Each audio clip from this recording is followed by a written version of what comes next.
Du monde sur le remblai des Sables d'Olonne, sous le soleil. Ces images du début du mois de mars semblent avoir donné le ton. Les professionnels du tourisme débutent la saison avec optimisme. La météo est favorable. Le soleil de ces derniers jours devrait continuer à accompagner les premiers touristes des vacances de printemps qui débutent samedi.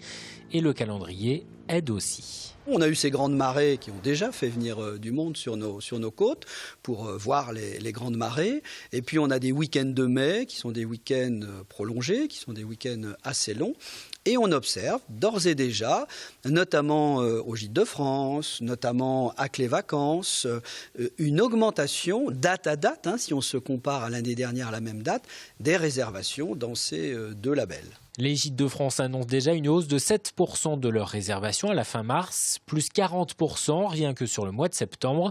Plusieurs propriétaires labellisés Clé Vacances affichent complet pour juillet et août. Les hôteliers, eux, sont plus réservés. Ils sont davantage soumis aux réservations de dernière minute. Mais dans les campings, 82% des professionnels affirment que les réservations pour cet été sont égales ou supérieures à l'an dernier.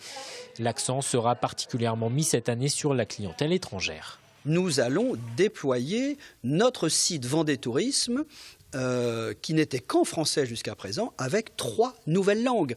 Donc on va avoir des versions anglaises, une version néerlandaise et une version allemande dès le mois de mai de notre site Vendée Tourisme, qui est une manière aussi évidemment d'aller chercher ces clientèles étrangères. Pour attirer les touristes indécis, 400 000 € vont être dépensés cette année pour la réalisation de brochures, d'une vingtaine de vidéos de promotion de la Vendée. Une campagne d'affichage est également en cours sur les bus de l'agglomération de Nantes. Une autre est prévue au mois de juin dans le métro parisien. Vendée Tourisme espère ainsi toucher 9,5 millions de vacanciers potentiels.